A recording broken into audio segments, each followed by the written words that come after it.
का इंट्रोडक्शन लिया था, हम लोगों ने पढ़ा था कि फंडामेंटल राइट किसे कहते हैं। अब उसी चर्चा को हम लोग आगे बढ़ाएंगे और पहले हम लोग यहाँ पर अधिकारों के वर्गीकरण की बात करेंगे। यहाँ पर तो मूल अधिकार की चर्चा हम लोग शुरू कर रहे हैं और मूल अधिकार हमने आपको बताया था कि मूल अधिकार हैं क्या।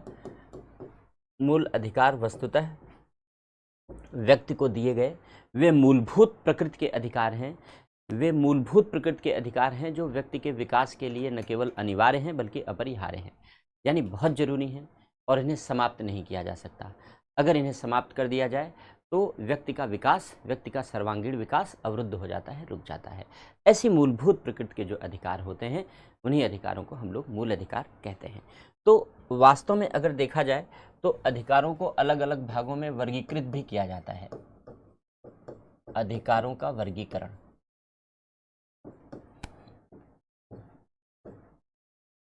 अधिकारों का वर्गीकरण।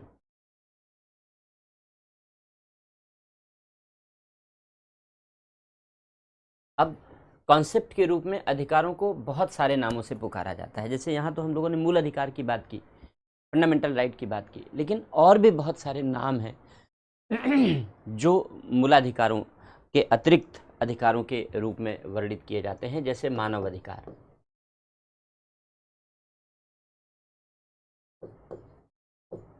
मानव अधिकार,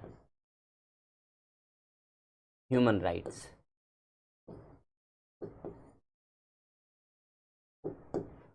मानव अधिकार है।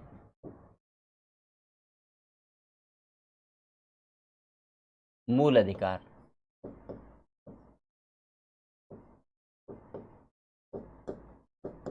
फंडामेंटल राइट्स हैं।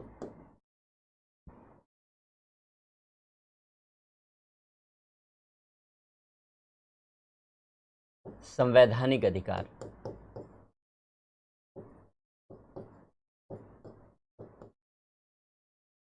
कॉन्स्टिट्यूशनल राइट्स हैं।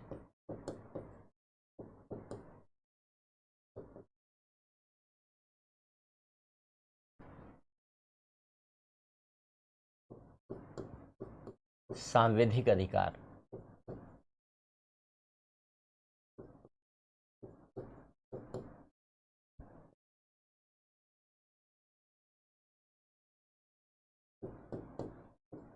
स्टैट्यूटरी राइट्स हैं।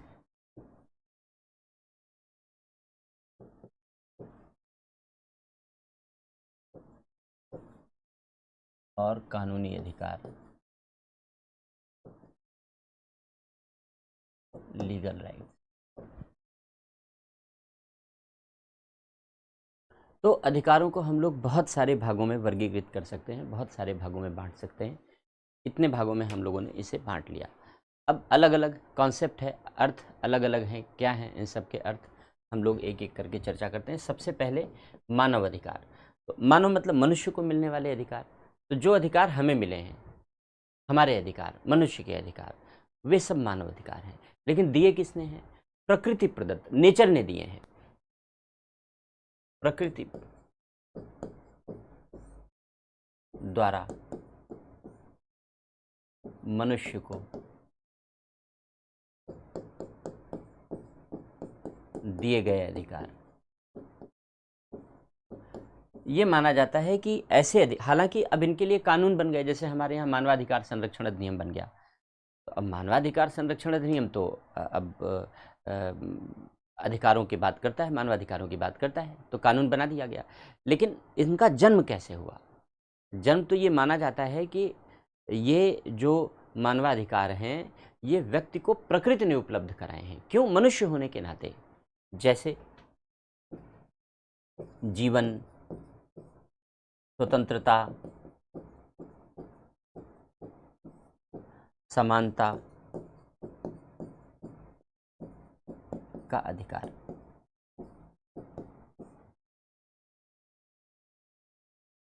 हमें जीवन जीने का अधिकार है मनुष्य होने के नाते। हमें स्वतंत्र रहने का अधिकार है मनुष्य होने के नाते, गुलाम नहीं बनाया जा सकता। बराबरी का अधिकार है हम सबके बीच। तो ये सारे अधिकार जो व्यक्ति के जीवन, स्वतंत्रता, समानता, इन सब से जुड़े हुए अधिकार होते हैं, ऐसे अधिकारों को हम लोग मानव अधिकार के रूप में जानते हैं। ये मानव अधिकार के रूप में जाने जाते हैं। अब धीरे धीरे मानव अधिकारों का कानूनीकरण होने लगा, कानून बना करके उन्हें कानून में शामिल किया जाने लगा, संविधान बना के संविधान में शामिल किया जाने लगा।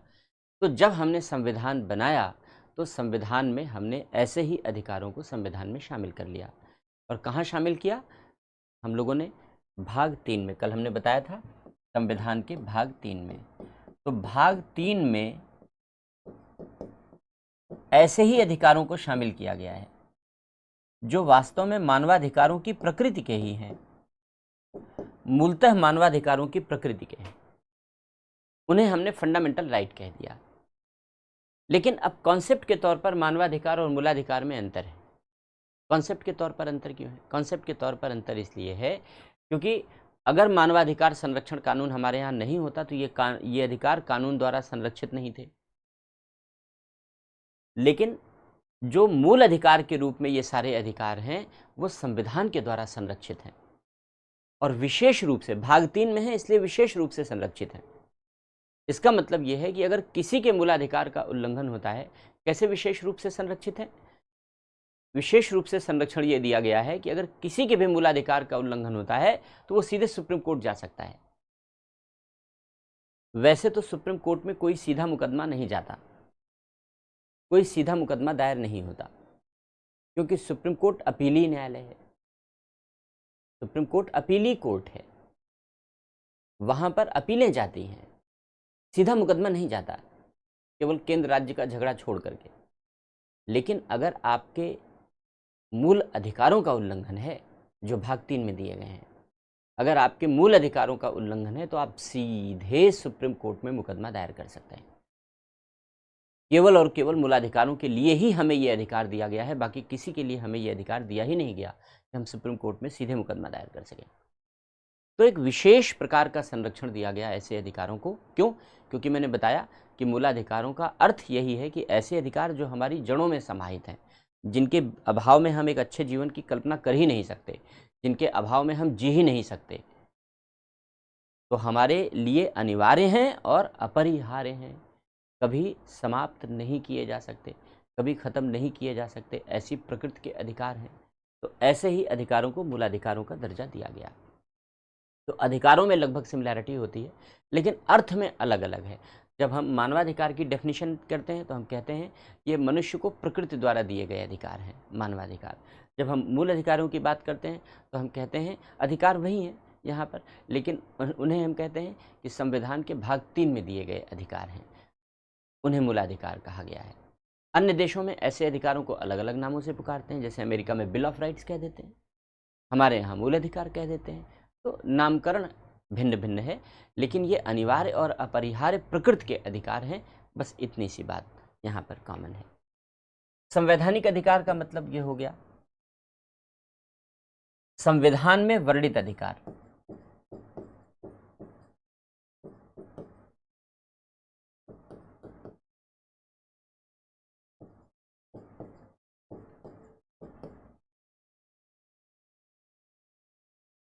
संविधान में वर्णित अधिकार, जो अधिकार संविधान में लिखे हैं वो संवैधानिक अधिकार होंगे। तो अब आप कहेंगे कि फिर मूल अधिकार और संवैधानिक अधिकार में अंतर क्या हुआ? क्योंकि मूल अधिकार भी तो संविधान में लिखा है, भाग 3 में लिखा है, और भाग 3 संविधान का हिस्सा है, ये भी तो संविधान में वर्णित है। तो बाकी संवैधानिक अधिकार में क्या अंतर है? अंतर ये है कि संविधान में जहाँ जहाँ अधिकार लिखे गए हैं अगर, तो उन अधिकारों में जो मूल अधिकार है वो केवल भाग 3 से रिलेटेड है। मूल अधिकारों के अलावा जो अन्य अधिकार हैं उनको हम संवैधानिक अधिकार कहेंगे, लेकिन भाग 3 के अधिकार को हम लोग मूल अधिकार ही कहेंगे। भाग 3 के अधिकार को हम लोग मूल अधिकार ही कहेंगे। क्यों? क्योंकि इनका विशेष दर्जा है। विशेष दर्जा क्या है? मैंने एक बात बताई आपको कि अगर उल्लंघन होता है तो उच्चतम न्यायालय में सीधे मुकदमा जाता है, सुप्रीम कोर्ट में सीधे मुकदमा जाता है, सीधा याचिका दायर की जा सकती है सुप्रीम कोर्ट में। बाकी संवैधानिक अधिकारों के लिए ऐसा उपचार उपलब्ध नहीं है। संवैधानिक उपचार अन्य अधिकारों के लिए, संविधान में जो अन्य अधिकार लिखे हैं उनके लिए ये उपचार उपलब्ध नहीं है। केवल उन्हीं के लिए ये उपचार उपलब्ध है, ये रेमेडी अवेलेबल है, ये दवा उपलब्ध है जो भाग 3 में लिखे गए। भाग 3 के बाहर वाले अधिकारों के लिए ये व्यवस्था नहीं है। तो इसलिए संविधान में वर्णित अधिकार यहाँ आप कह सकते हो भाग 3 के अतिरिक्त।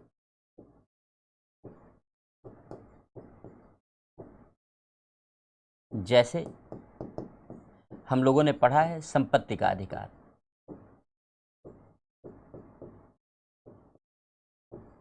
कहाँ लिखा है संपत्ति का अधिकार? आर्टिकल 300A में लिखा गया है। आर्टिकल 300A में लिखा गया है संपत्ति का अधिकार। ये संवैधानिक अधिकार है। अब सांविधिक अधिकार, सांविधिक अधिकार संविधि कहते हैं, संविधि कहते हैं स्टैट्यूट, स्टैट्यूट कहते हैं विधानमंडल द्वारा निर्मित कानून।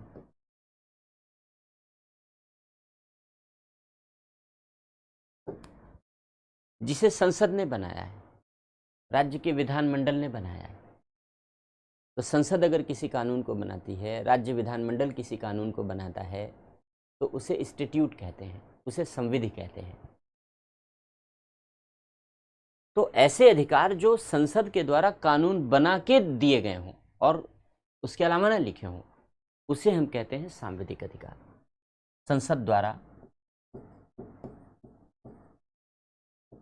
या राज्य विधानमंडल कर दे द्वारा विधि बनाकर दिए गए अधिकार।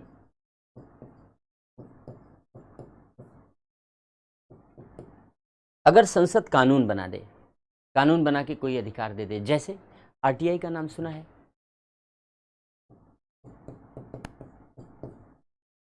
आरटीआई का नाम सुना है? सूचना का अधिकार।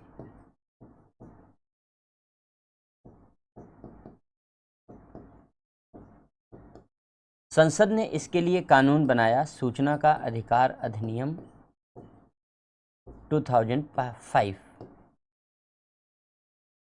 संसद ने इसके लिए कानून बनाया, सूचना का अधिकार अधिनियम 2005, और इस कानून में सूचना का अधिकार दे दिया। क्या अधिकार दे दिया?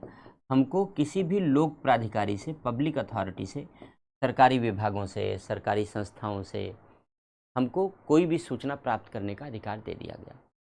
अगर हम कोई सूचना मांगना चाहें तो हम एक आवेदन, आरटीआई एप्लीकेशन कहते हैं, आरटीआई एप्लीकेशन दायर कर सकते हैं, और आरटीआई एप्लीकेशन के माध्यम से 30 दिन के भीतर हमको सूचना मिल जाती है। कैसे मिलती है, वो गवर्नेंस वाले पार्ट में हम आपको विस्तार से समझाएंगे और बताएंगे इसको। तो इसकी चर्चा आगे करेंगे, आरटीआई की चर्चा आगे करेंगे। तो ये सांविधिक अधिकार हो गया। अभी उपभोक्ता संरक्षण का अधिकार भी दिया गया है। 1986 में पहली बार कानून बनाया गया था, उसे रद्द करके 2019 में नया कानून बना दिया गया। ये अधिकार भी सांविधिक अधिकार आएगा, क्योंकि संसद ने कानून बना करके दिया है। और अंतिम अधिकार है कानून द्वारा प्रदत्त अधिकार।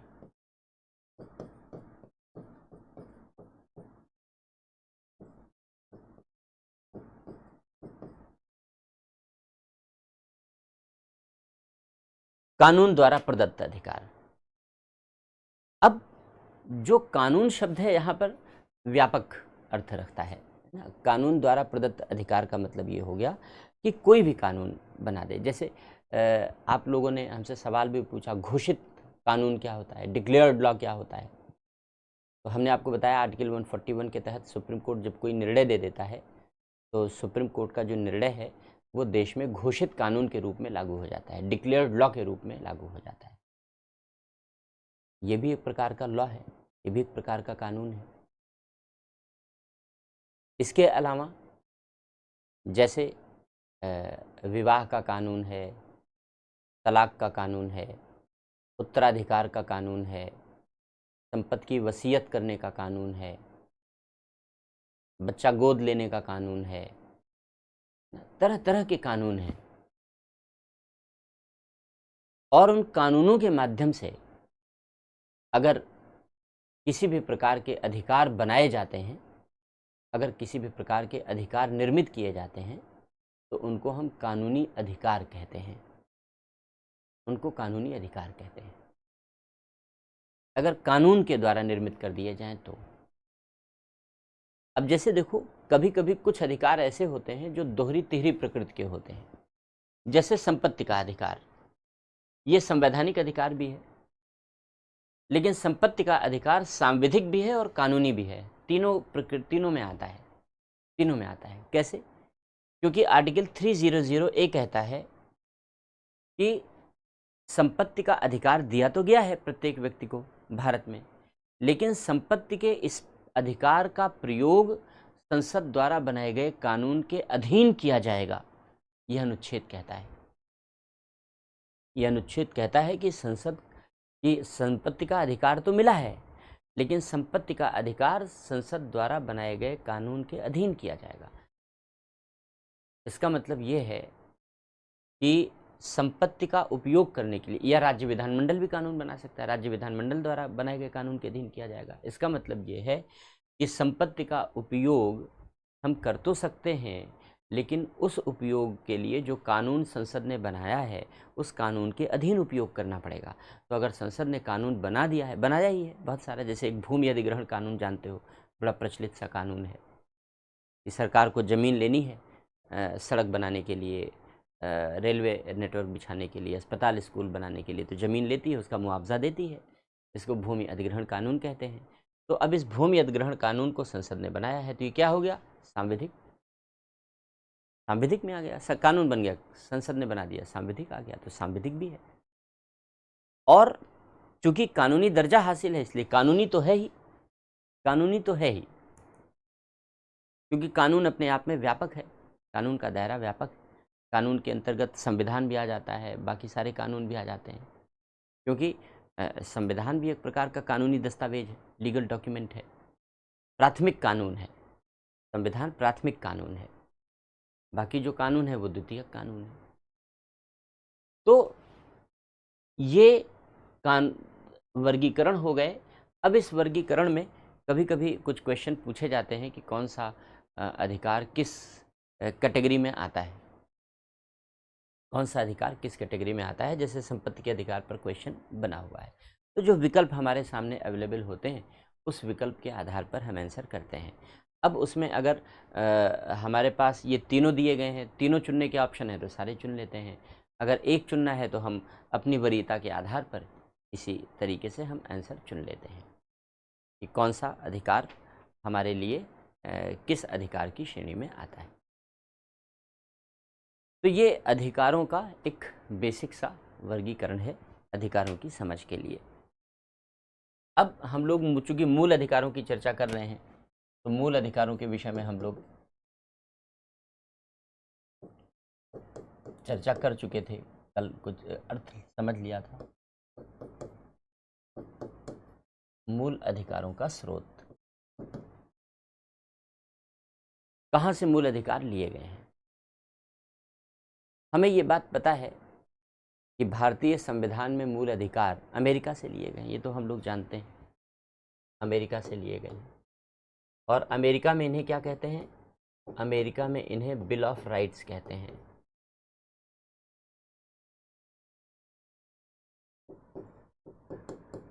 इन्हें बिल ऑफ राइट्स कहते हैं। हालांकि जब अमेरिकी संविधान शुरू में बना, प्रारूप बना, तो अमेरिकी संविधान में बिल ऑफ राइट्स शामिल नहीं किए गए, जो शुरुआती दौर में प्रारूप बना। बाद में चल के कुछ संविधान संशोधनों के माध्यम से इसे अमेरिका में शामिल किया गया, और इस प्रकार अमेरिकी संविधान में बिल ऑफ राइट्स मूल रूप से शामिल नहीं थे, बल्कि संविधान संशोधनों के बाद शामिल किए गए। कैसे शामिल किए गए हैं, हम लोग इनकी भी चर्चा करेंगे कि किस रूप में शामिल किए गए हैं। अमेरिका में जब बिल ऑफ, क्योंकि अमेरिका पहले ब्रिटेन का उपनिवेश था, तो जहाँ जहाँ दासता से, जहाँ जहाँ दास प्रथा, दासता, गुलामी से मुक्ति मिलती है, वहाँ अधिकार सबसे बड़ा मुद्दा होता है। क्योंकि गुलामी के दौरान, उपनिवेश के दौरान, दासता के दौरान किसी के पास कोई अधिकार तो होते नहीं हैं, सारे अधिकार तो छीन लिए जाते हैं, व्यक्ति को गुलाम बना करके रखा जाता है। इसलिए अधिकार सब